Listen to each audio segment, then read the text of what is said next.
Hello beautiful people, welcome back to another beautiful exciting episode with Ogechi. My name is Ogechi. If you're stopping by for the first time, thank you so much for stopping by. Do well to click on the red subscribe button, like this video, share, and drop your comments in the comment section. Let me know what you think about this video. That means you're watching till the end. Do not stop this video or end or fast forward. I want you to drop a very really nice comments or what you think, so that we can get the conversation going in the comment section. I'm always there to drop my comments too. Today's video is also from Nerk News. I love their videos a lot. It's from Nerk News. It's titled "Defense Secretary Shocks Bill Maher Over How Woke Military Has Become." This looks interesting already. Let's get straight into it. What are the specifics that they're talking about when they say a woke military is threatening our readiness? What are they talking about specifically? What kind of things? And is there any credibility to that? Second question first. Let me say it's not as bad as the right would say, but it's worse than what the left will acknowledge. And what does it look like? That's former U.S. Secretary of Defense Mark Esper shocking Bill Maher into silence with how woke the military has become. Welcome to Nerk News, I'm Nerkish, and things aren't looking too great for the armed forces in America. Recruitment levels are at record lows, and progressive policies are destroying merit-based systems, lowering the bar, and hurting morale. But it's not all so bad. At least we get those hilarious woke recruitment ads to laugh at. This administration set up a DEI office that would dictate DoD policies for education. There are classes on what to say and what not to say. For example, you shouldn't say, "Hey guys," you should say, "Hey everyone." In the military? In the military. You shouldn't say mom and dad, you should say parents and guardians, right? The colorblind argument. There's the issue of, drag queen story hours on post. Now look, I don't think this is driven from the leadership at the Pentagon. I think it's coming from the White House and from people within the administration who come in and believe that they're pushing their agenda forward. And look, you asked what's the problem? The problem is it takes time and resources away from the troops that they should otherwise be training and preparing for war. And it further divides us. It further starts putting people into buckets, whether you're based on your ethnicity, your gender, your sex, the color of your skin. And my view is, I'm sorry, you're in the military, if you're in the Army, you're all green. Right? If you're in the Air Force, you're all blue. We have a common mission, a common purpose. Let's stop subdividing and identifying people along those lines, because it creates friction that undermines morale and readiness.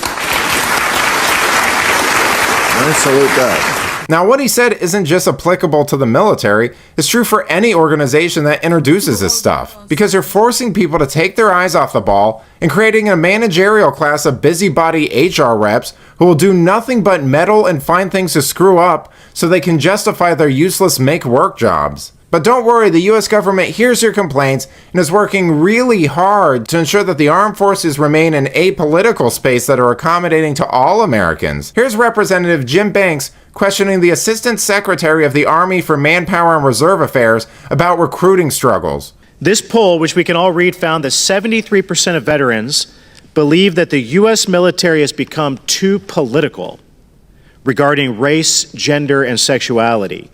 Even worse, a quarter of the veterans would tell a young person not to enlist. And when those veterans were asked to explain why, in their own words, the most common reason was politics. What's the Army doing about it? So we are demonstrating that we are being apolitical. How are you doing that differently? How are you doing that to address the issue that so many people are claiming is a real reason that people aren't joining the Army? So I'm not sure why there is an underlying perception that we are political. If people have that perception, I think that we need to address it. Again, the data that we have seen indicates that it's not one of the top concerns. Esper did a great job explaining this stuff, but I disagree a little bit with his assessment that things aren't as bad as conservatives are making it out to be. Wokeness doesn't just end at the affirmative action stuff. It's a cancer in the country that wants to make everything miserable and meaningless. It relentlessly attacks patriotism, objective morality, masculinity, individualism, cultural values, and being healthy. It wants to destroy anything that might make you a better or happy person. So even if all those ridiculous policies weren't there, you still have a population where 77% of young people are considered too fat and mentally ill to join. You'd still have a government that wants to ignore all of this and solve the recruitment crisis by opening the border more instead of actually doing something. And that's not good.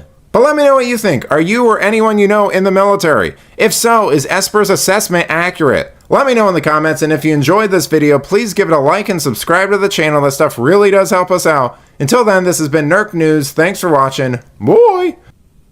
Wow. Do you have anybody in the military? In America, I mean American military, how has the recruitment been? Is American military now too woke? The military in Nigeria, before you get into the military, like in Africa, like Nigeria, like the one I'm very familiar with, right? So there are so many assessments you have to go through before before you get accepted into the military. It's not like an express, it's not like an express entry. So I think it is like that everywhere, but I think in America it's a little bit different, right? So here in Nigeria, you have to be healthy, you have to be fit, very important.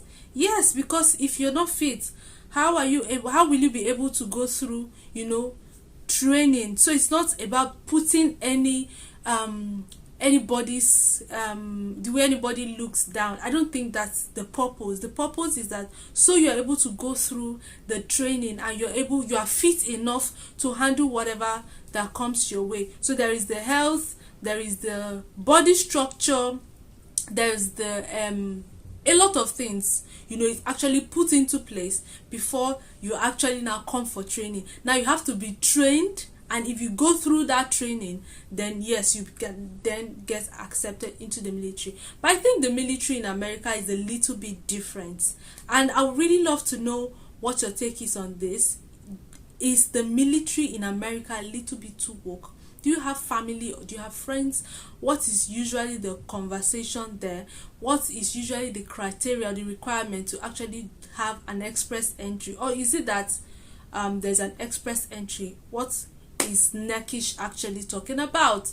I would love to know your opinions, your views, your comments. What you think about this in the comment section. Just like Nerkish said, do well to like this video, share, subscribe, drop your comment, all those beautiful nice things, you know to keep us going and keep us in business. Thank you for always sticking by.